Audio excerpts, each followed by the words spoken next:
Hello, everyone.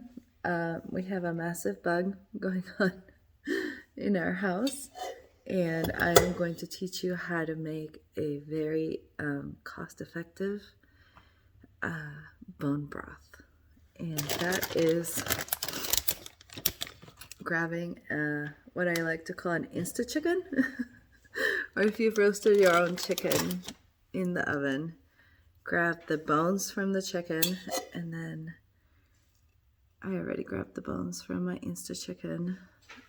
You know those rotisserie chickens from the grocery store? I had a friend that called them Insta chickens, and now I just call them Insta chicken.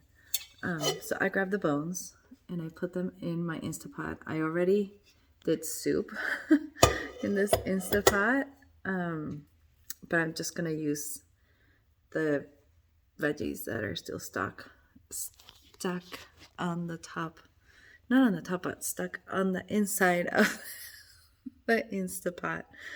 So I'm going to fill it with water. I'm going to put whenever I cut an onion, I leave leftover onion pieces or the inside of the onion, little chunks of carrot and celery and the tops of the celery. And I will just add all that in and season it. And I'm going to pressure cook it. Oh, and a little bit of apple cider vinegar. And then I'm going to pressure cook it for about 3 hours.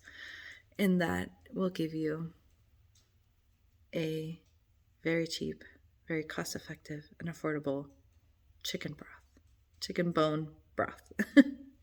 So if you have any roasted chickens or any Insta chickens like I'm doing at this moment because I am sick and tired, you can use that. So that is a way to save you money in your grocery shopping.